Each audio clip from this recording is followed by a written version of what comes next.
Hello everyone, welcome to the session. Today we are going to discuss a very interesting chapter from grade 9th CBSE.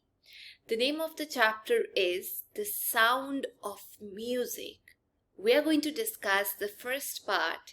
Evelyn Glennie listens to sound without hearing it, by Deborah Kirtley. Evelyn Glennie was a Scottish girl. From her childhood, she was very fond of music. She wanted to make music her life, but she became deaf when she was 11. However, she didn't lose hope. She learned to feel music through the various parts of her body. Though she was deaf, yet she could listen to the sweet sounds of music through her mind and body. She became a source of inspiration for the handicapped people, for the differently abled. She demonstrated to them that nothing is impossible for one who has the will to do a thing and works hard for it. So let's understand the summary in detail. The author has set the tone of the story in a crowded railway station during peak hour. A 17-year-old, small, slender, thin Scottish girl feels the vibrations of the train coming to the platform.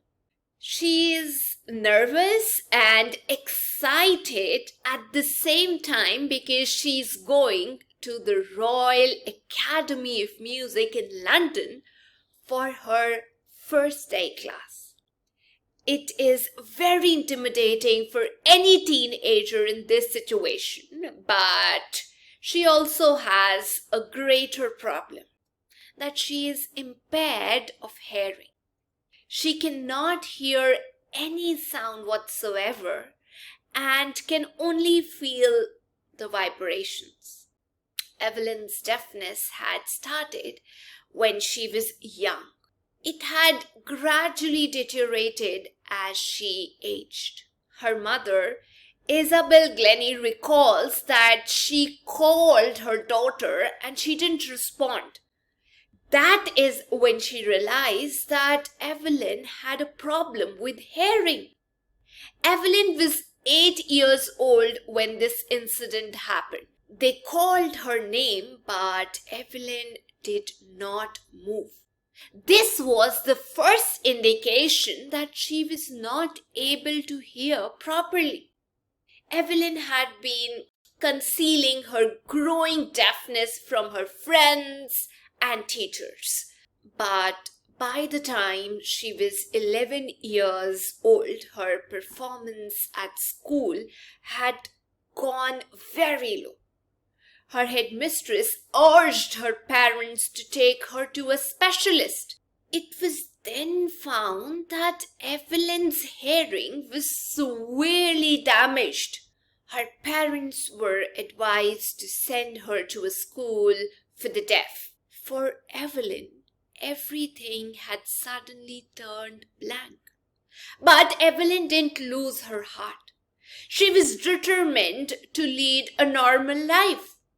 She made up her mind to pursue her interest in music. Most of the teachers discouraged her, but famous percussionist named Ron Forbes spotted her talent. He said to her, "Don't listen through your ears. Try to sense it through some other way." Forbes turned 2 large drums to different notes. Dun dun dun dun. Evelyn suddenly realized that she could feel the higher drum from the waist up and the lower one from the waist down. Forbes repeated the exercise. Soon Evelyn discovered that she could sense certain notes in different parts of her body. She had learned to open her mind and body to the sounds and vibrations. From point onwards, Evelyn never looked back. It was all the result of iron determination and hard work. By the time she was 16, she had decided to make music her life.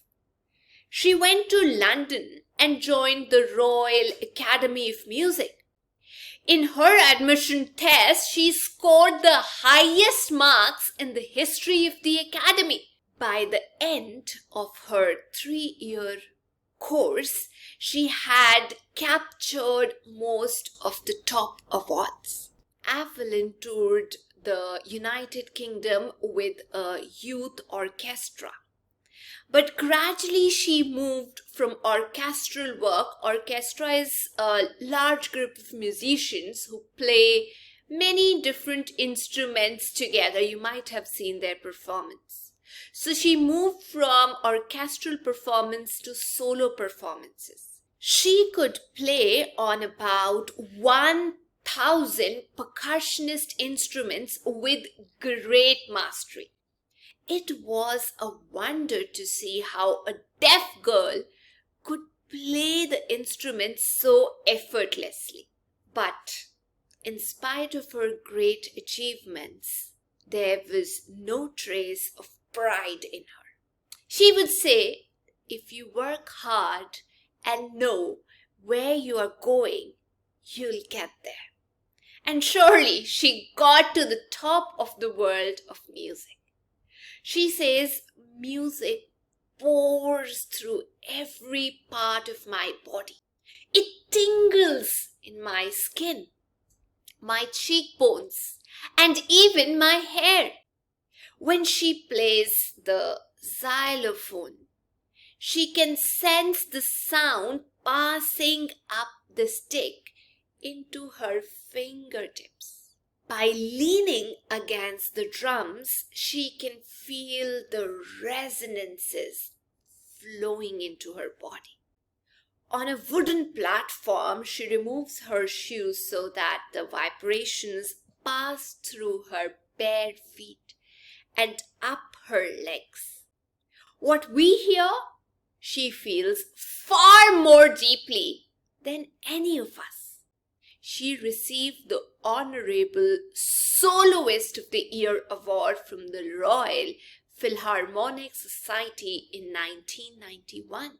Senior percussionist James Blades has complimented her, saying that God may have deprived her of hearing, but He has given her something else, unique and remarkable.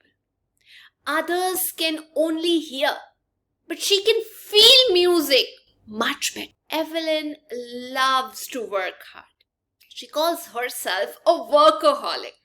Apart from her regular concerts, performances, she gives free performances in prisons and hospitals. She has become a shining inspiration for deaf children. She has shown to them that there is nowhere that they cannot reach. Anne Richlin of Beethoven Fund for the Deaf Children remarks that Evelyn is a shining inspiration for the deaf children. She has motivated them to feel that they can go wherever they want to and achieve whatever they want to. Evelyn Glennie has already achieved more than most people twice her age. She has bought percussion, musical instruments that you play by hitting them with your hand or an object such as a stick. So she's brought percussion to the forefront of the orchestra, and she has shown that it can be very moving. So that's all about the chapter. I hope you've understood the story. If you liked it, please make sure you do like the video, share it, and subscribe to it. Thank you. Bye-bye.